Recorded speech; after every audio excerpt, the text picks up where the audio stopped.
অনেক আগে থেকে একটা কথা ভালো করেই জানতাম যে নলেজটা সব কিছুতেই লাগে। নলেজ ছাড়া কোনো প্রবলেমেরই সলিউশন করা যায় না। কিন্তু সেদিন আমার এই ক্লায়েন্টকে মেকআপ করাতে গিয়ে সেটাও বুঝলাম যে এক্সপিরিয়েন্সটাও অনেকটা ইম্পর্টেন্ট। যতই তুমি বিভিন্ন নামি দামি জায়গা থেকে শিখতে থাকো না কেন, যতক্ষণ পর্যন্ত প্র্যাকটিস আর এক্সপিরিয়েন্স না থাকে তোমার কাছে, তাহলে তোমার এই নলেজের কোনো লাভ হবে না সাজাতে গিয়ে। একদম তাই হলো সেদিন আমার এই ক্লায়েন্টকে করাতে গিয়ে।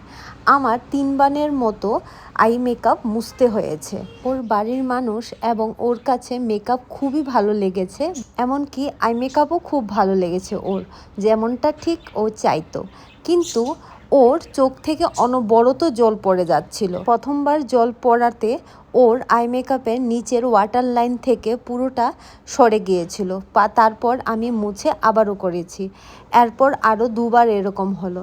তারপর লাস্টে যখন আমি কলকা করাচ্ছিলাম, তখন দেখি আবারও সেই হয়ে আছে। এতবার জল পড়ার পরেও মেকআপ কিন্তু সেম একই ছিল। মেকআপটা এই অবস্থাতেও ঠিক থাকার একটা কারণ হলো যে মেকআপটা ড্র্যাগ প্রুফ ছিল।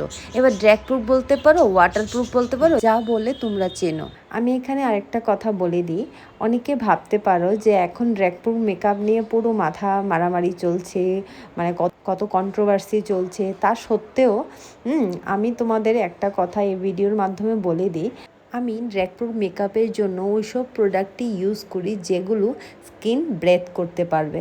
কারণ আমি প্রোডাক্টটা ইউজ করে বাড়ি চলে আসব, এরপর রিয়েল ক্লায়েন্টের পর দিয়ে যে যদি কোনো স্কিনের প্রবলেম হয়, র্যাশেস হয়, স্কিনটা টান টান হয়ে যায়, ও মেকআপের ব্যাপারে আমার রিয়েল ক্লায়েন্ট আমার কাছে শুধু সাজতে আসছে একদিনের জন্য, ও মেকআপের ব্যাপারে কিন্তু বেশি কিছু জানে না, ঠিক আছে? তাই মেকআপ আর্টিস্ট আমাদের বুক করে।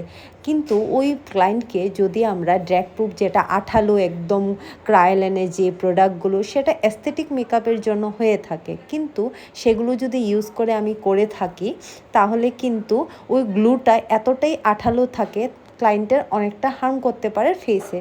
সেই জন্য আমি কিন্তু এই গ্লুটা ইউজ করি না ড্র্যাগ প্রুফ মেকআপের জন্য বা ওয়াটার বেস মেকআপের জন্য।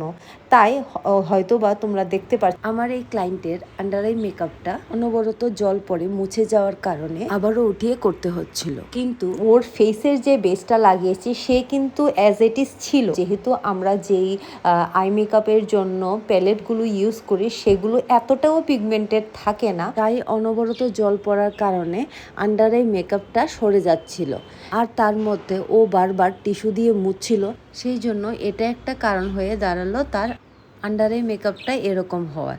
আচ্ছা, আমি বলে দিই যে ওর রিজনটা কী ছিল এভাবে জল পড়ার। ওর রিজনটা ছিল ওর চোখে পাওয়ারের চশমা ছিল।